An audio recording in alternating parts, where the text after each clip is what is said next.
Hello everyone and welcome to a new video from the Tech Architect channel. Just from a few days I have passed a certification called APMP for Bid and Proposal Management. And I figured out that many IT professionals does not know about this certification, while I think it is very important in some IT roles.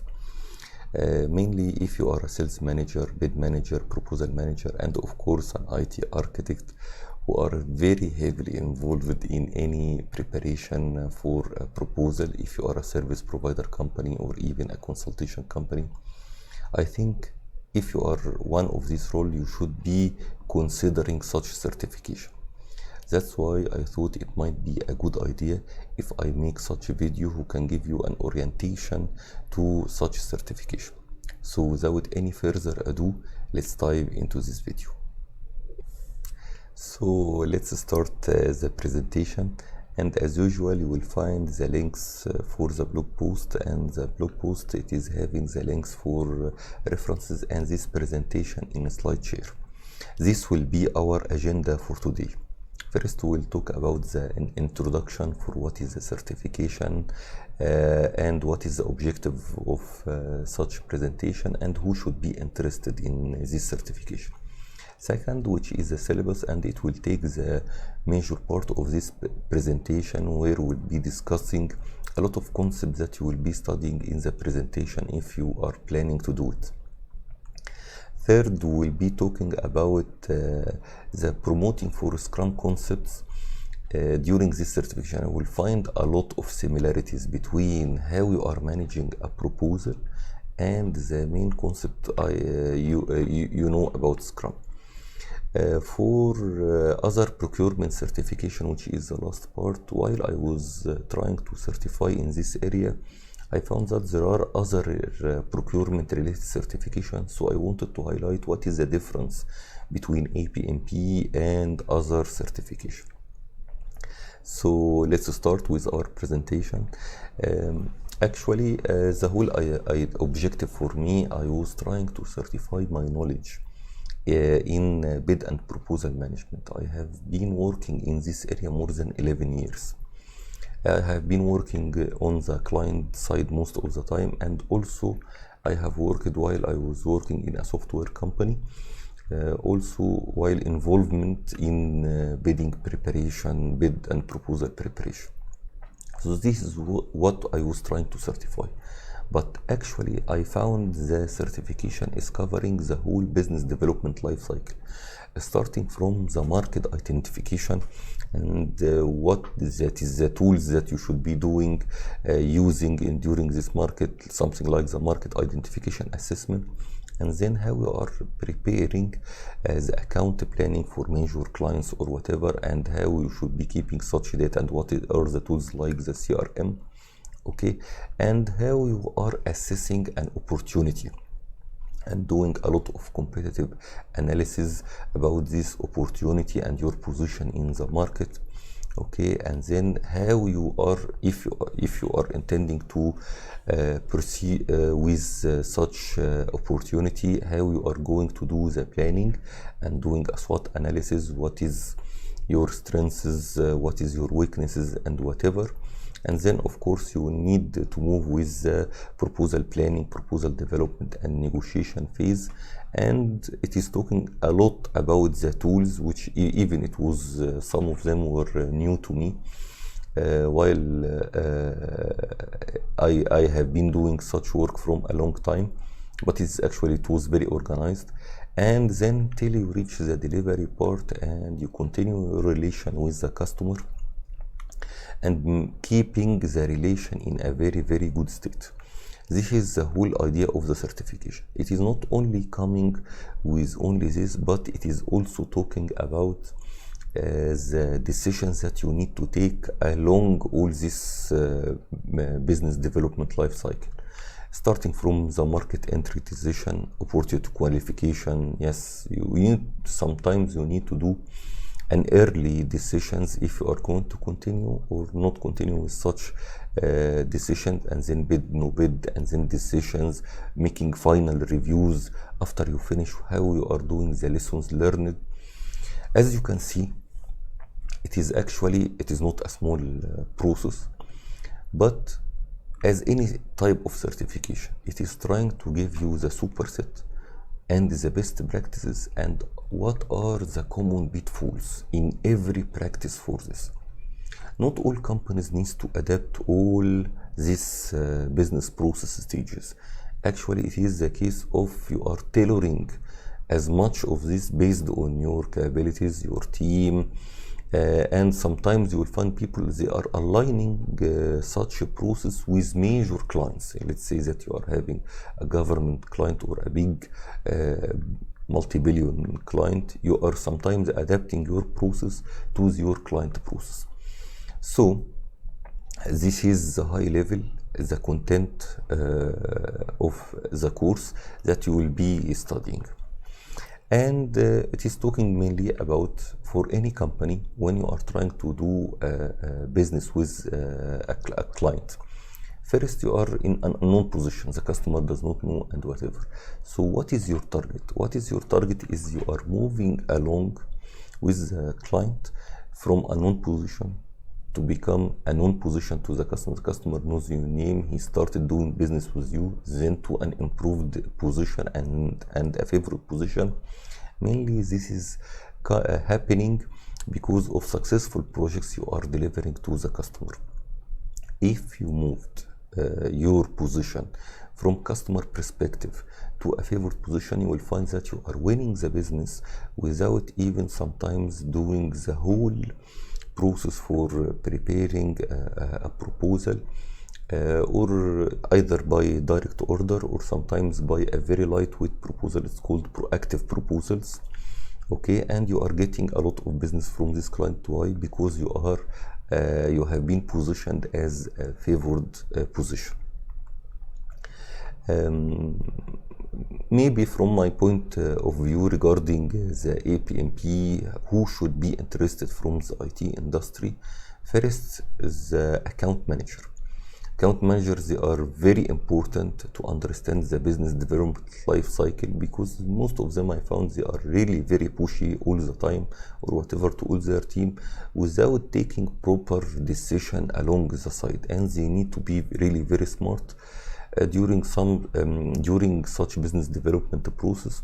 Otherwise, they will be exhausting their resources without an actual benefit to their companies.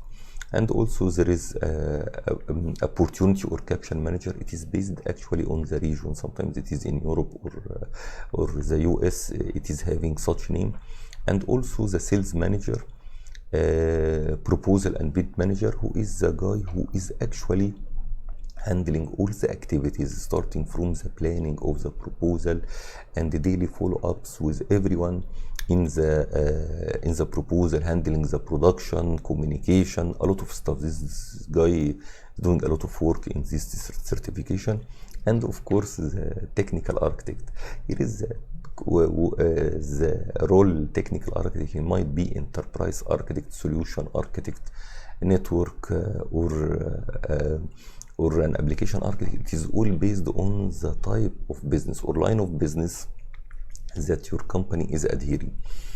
And sometimes a lot of proposals, they are requesting multiple architects to work in the same time if you are providing a full solution to a big customer that needs to have a lot of input in multiple domains.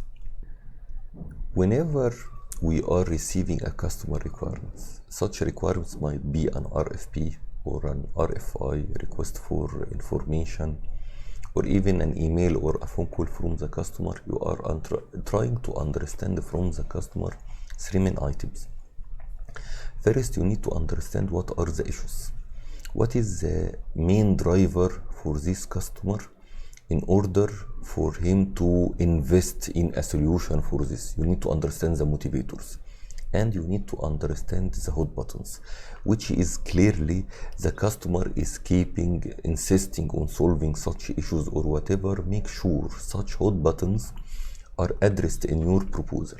This is the major success factor, is that you are trying to produce a proposal for your company that is 100% compliant with these customer issues, motivators, and hot buttons. and it is positioned in a very clear way for the customer. Here the second, this slide, it is talking about 6 principles of influence, and I really like this information from Robert Cialdini. The first thing, it is reciprocity. Reciprocity, it is like give and take. And it is happening a lot in the IT industry. Sometimes you are giving free services for your customer in order to take business, or any sort of give and take between the IT companies and their customer. Second, it is the commitment and consistency. Think of it like a customer, he is having a partnership with a specific company, and this partnership is announced. Let's say that you are a customer, that you have published an agreement with Microsoft, AWS, or Oracle, or whatever. Most probably this customer will be most likely making business with the same vendor again and again. And here, for a social proof, let's assume that you are an insurance company and you are asking for a solution, and you are a proposal, and you have successfully delivered such solution in other insurance company. So you want something like this to make it very clear for your customer, because if it worked for similar companies with the same business, it will work also for them. And liking, and this is very important. And sometimes when you are doing a workshop with the customer, between the customer and the vendor itself, the attitude from the people, how they are, how they look, how they are dressing, how are the similarities between their culture and the culture of the customer. This really plays a lot of role in the influence part. And here, the authority. Whenever any customer, usually in the IT industry, when he is asking for a solution to be deployed in his side, he is not only asking for a solution. He wants to have an expert. He wants to feel that the company that is providing a solution, they are having experts that can provide for him what is the best practice of the implementation, and even a consultation, sometimes maybe on the business consultation and whatever. The customer must feel the expert tone in your proposal, and of course during the workshops and later in the business development life cycle. Last thing is scarcity, and it is happening in the IT as well. Usually we are having this proposal for a limited time offer or for whatever, and it is also used in the IT industry. Another topic that is discussed, and I really liked it to know about the psychology of buying, it is the price to win, and how it is affecting the decisions from the customers. Normally, whenever a customer is issuing an RFP, and by the way, all the numbers here are just hypothetical numbers, it is not real. Actually, I'm just giving it for demonstration purpose. Let's say that the customer is issuing an RFP, and it is a budget, he's setting a budget of $50 million. Okay, but actually the customer is expecting the value that is returned from this project is either equal, or most of the case it is far higher than the budget that he has. This is actually usually the mentality of the customer. And here you want, from your side, as a service providing company, I am talking about the case for the IT, okay, you are having your price, let's say it is 40, this price should be within the budget of the customer, and of course it should be covering all your expenses and costs. From this formula, this is usually the customer perceived value is higher than the customer budget, which is should be higher than the bidder price, and of course the bidder price should be covering all, that's why it should be higher than the bidder cost. Here, what is the mentality for the customer to buy? The customer is always trying to increase his added value. And what is the added value? It is basically, it is mainly the difference between the customer perceived value and the price he is paying for such a solution or whatever. So as long as this difference is bigger, it is tending and it is really tempting to the customer in order to choose your proposal than any one of them. That's why if you understand this concept, and you will find you are even using it when you are buying any electronic device, buying even a suit or whatever, this is the concept you are selecting this. And this is always the case in the private sector. They are not looking into the lowest price. No, they are looking for the most added value in order for them to choose a solution. So you are trying, what you are trying to do? You are trying to differentiate yourself from the competitor. You are trying to make it very clear for the customer what will be the benefits and what will be the discriminators from your solutions than any other competitor. Why you are trying to increase the customer perceived value. Okay, and only try to be smart to add only the features that offer the greatest added value at a minimum relative cost. And of course, this is something when you are understanding the customer motivators and issues and whatever, you are picking from your product portfolio or services what match it but don't increase that much in order not to get your price very high to the customer. And of course, you are trying to eliminate any expensive features that offer relative minimal benefits. And I really like when the companies, they are offering a lot of optional and they are mentioning this is the optional product or whatever, and it is quoted in a different aspect, not within the price of the vendor. So you are leaving the choice for the customer to decide. And handling the whole proposal, it is like a project management you are doing, but it is mainly, sometimes, most of the time it is, and I will show you for a shorter period of time, and you will find what is the relation between this and Scrum. So usually when you are doing a proposal scheduling, once you are getting the RFP, you know what should be the proposal delivery date. So these are the most known dates to you while you are playing, and then you are trying to plan backward from this proposed delivery. This should be the date for me to prepare any production material if it is required, when I should be doing the final document review, when should I have a kick-off meeting, and here is the kick-off meeting, and you will learn in the APMP.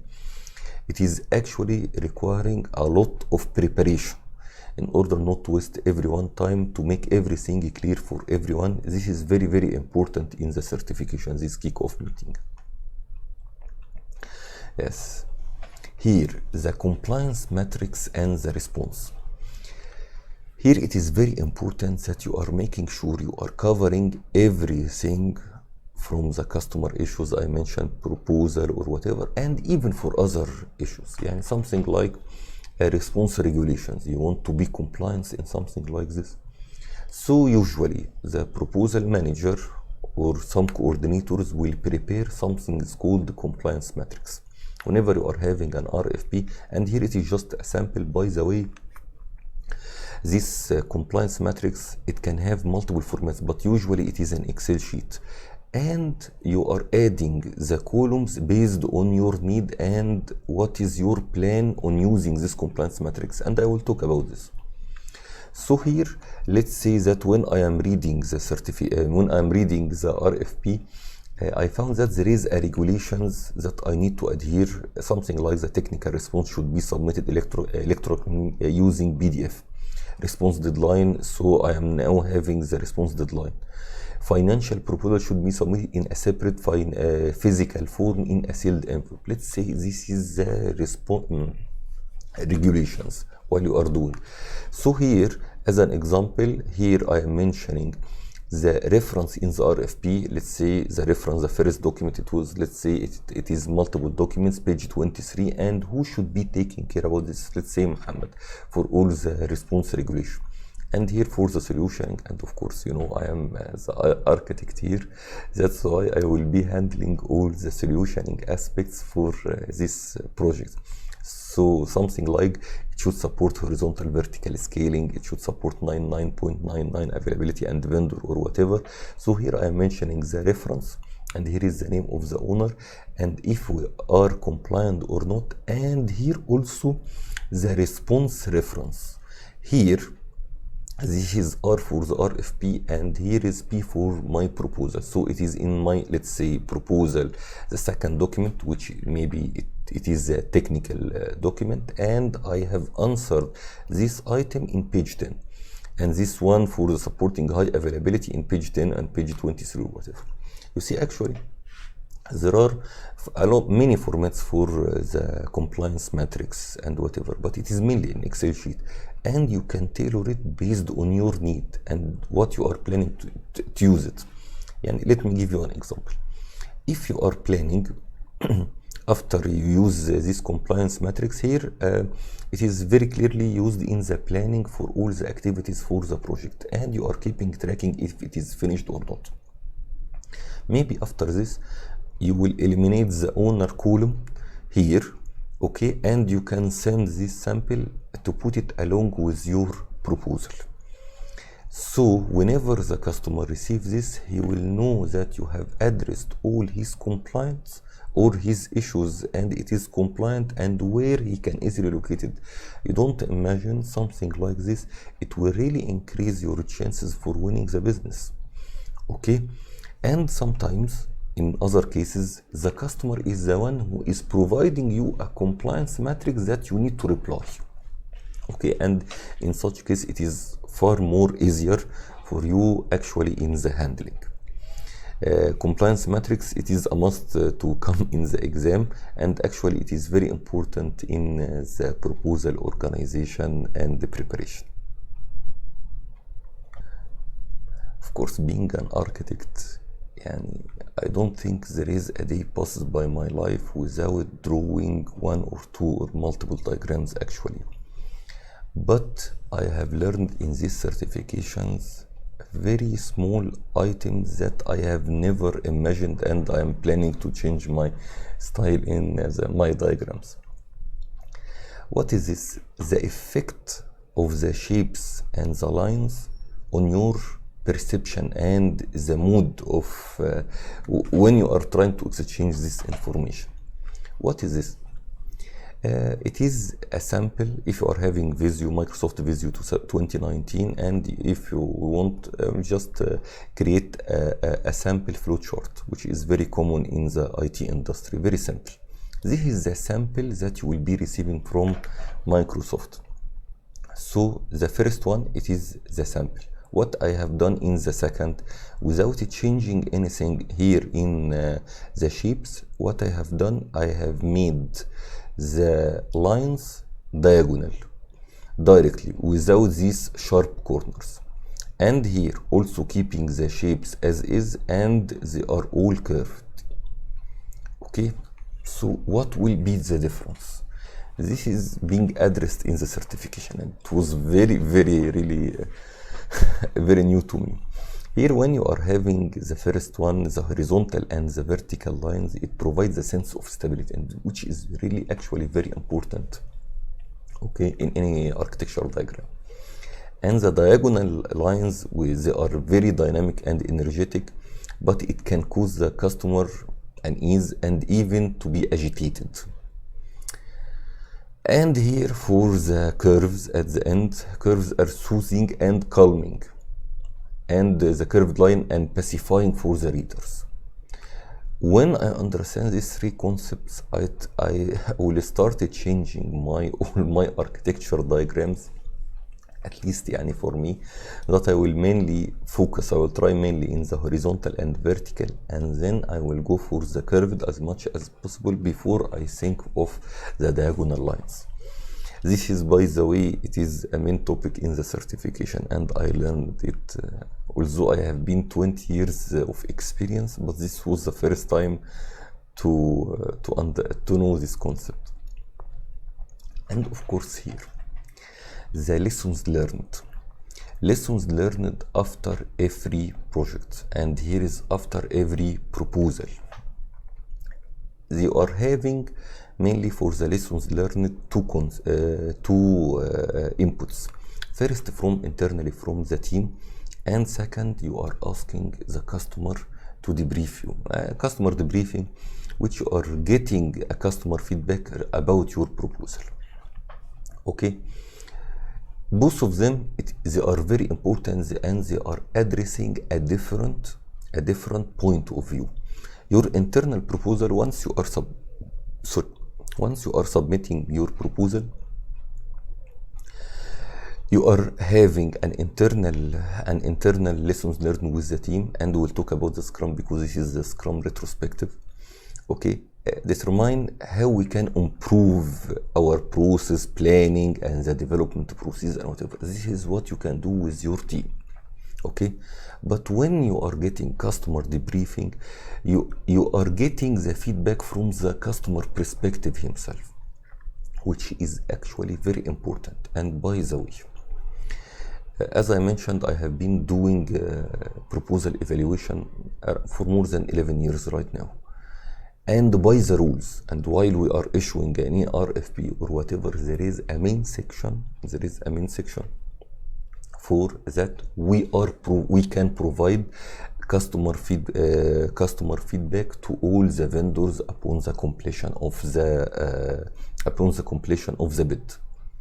And unfortunately, during all these years, more than 100 bids, okay, only 2 companies, as far as I remember, if I remember correctly, only 2 companies asked for this. The remaining, nothing. They are losing the business without even asking why. What is our pros and cons? And by the way, it is actually ready. Yani, for your info, any big clients, this big client is having his internal audit. This internal audit, they will not just approve a scoring sheet or this is the best I will go.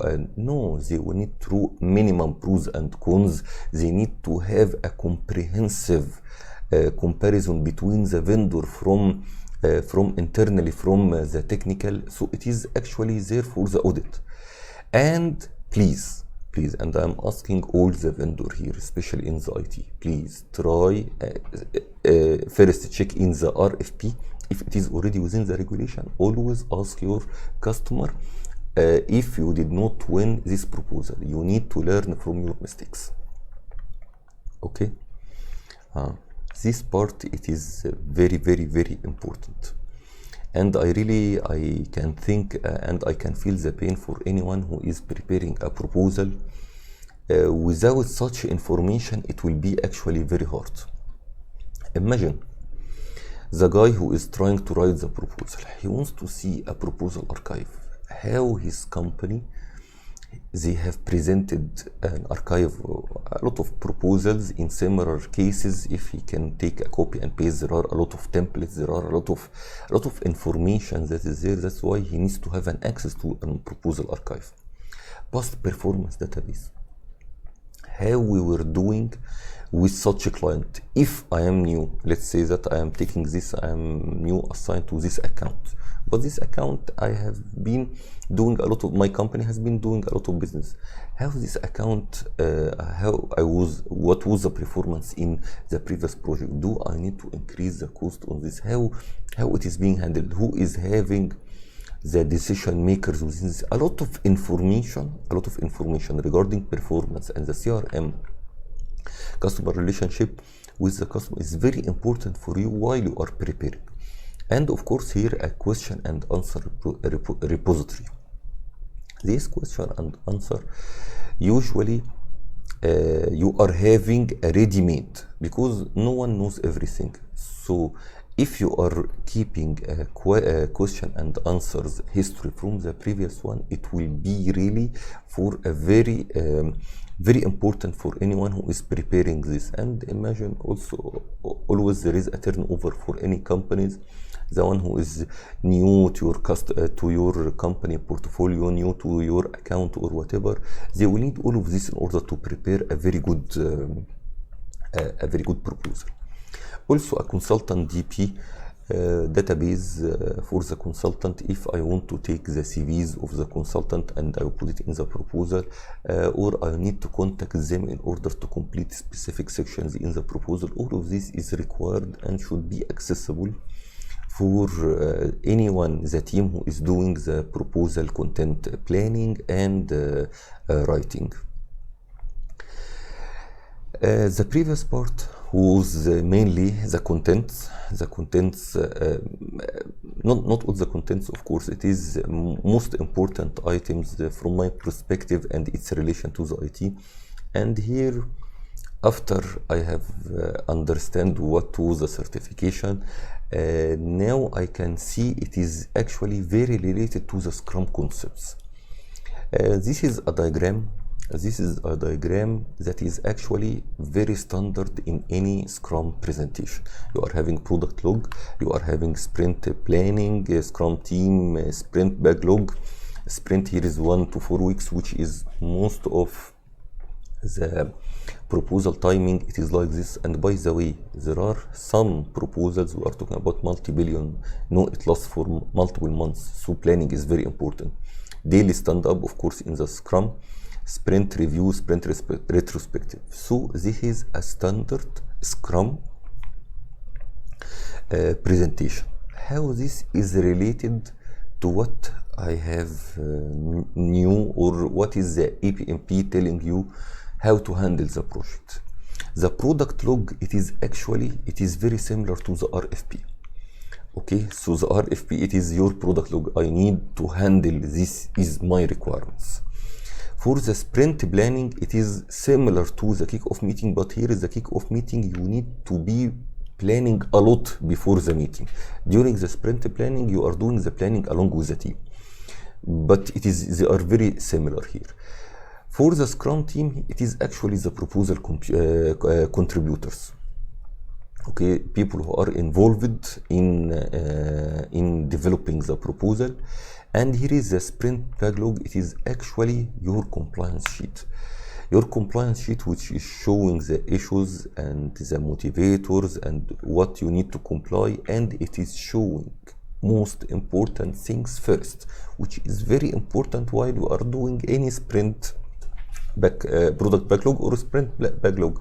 Why? Because there are sometimes you are having proposals that is, you do not have sufficient time to prepare a full proposal. What you will do in such case, you will try to prepare a proposal that is covering the most important section of your customer requirements. Sometimes you will be facing this. That's why it is very important to have this product backlog and sprint backlog prioritized. Okay, here in the compliance sheet. And of course, the sprint, it is the same exactly as we have seen in the project scheduling.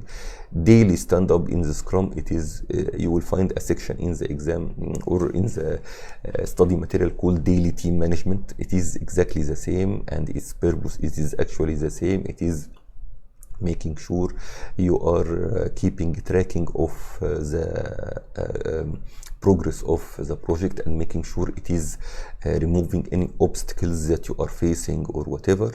And here the sprint review, it is similar to the final review. During the APMP, it is suggesting you can have multiple reviews, but at least you should have at least one final review within your company. Which is very important, and it is very similar to the sprint review. Yes, you are considering till this moment you will have this potentially shippable product. Yani after this point, you can take the decision if you will be submitting the proposal or not. This can happen. Okay, so actually the proposal here, it is matching in Scrum the potentially shippable product. It is your proposal. And the sprint retrospective, which is actually just the lessons learned we have talked about in the previous slides. So this is how, from my point of view, how APMP was having a lot of concepts that is already included in Scrum, and which is actually very, very good actually.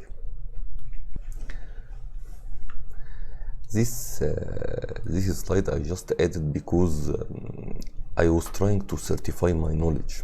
and I was searching for a certification, and it took me quite some time, and I was asking a lot of people. If you are interested, by the way, in why it is important to certify, I have answered this in a previous video. Especially for IT certification, I will leave the link to it below. So what I have found in the APMP and the procurement certification, here is, if you are into a position, should I go with APMP, or there are two other certifications I know about it, CIPS and APICS.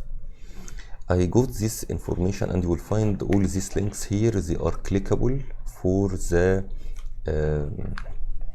link directing you to the certification page.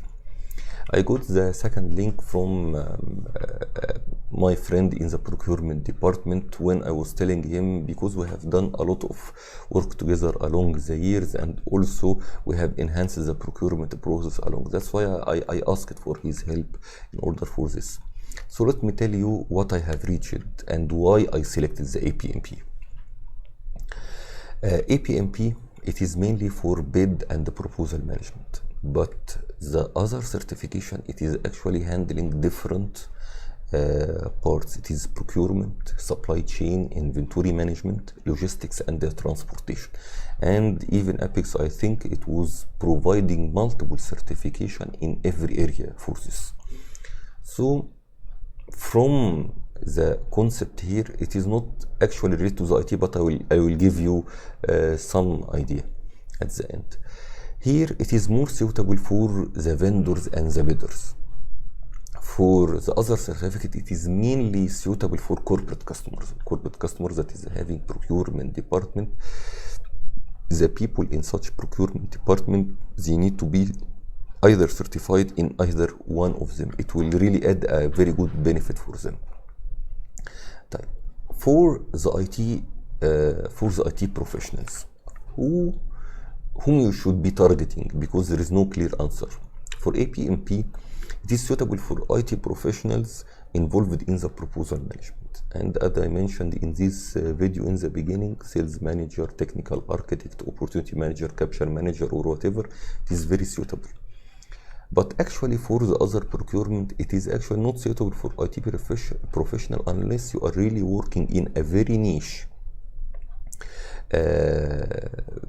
area, which is you are implementing a solution for procurement, supply chain, or whatever, something like Oracle ERP or SAP or whatever, and you are the technical. It really from these technical guys, sometimes you are acting as a business or functional consultant or whatever, so you need to understand the business. Understanding the business, and if you are doing the implementation of such software products, I think it is better for you to understand the best practice from such certification and go for it. It will really add to your implementation skills and to your value in the market. Thanks for your time watching this video. I hope it added some value to the audience, and I really appreciate if you can share this video with any sales manager or account manager or anyone from the IT that I have mentioned here who can benefit from such certification. And thanks for your time.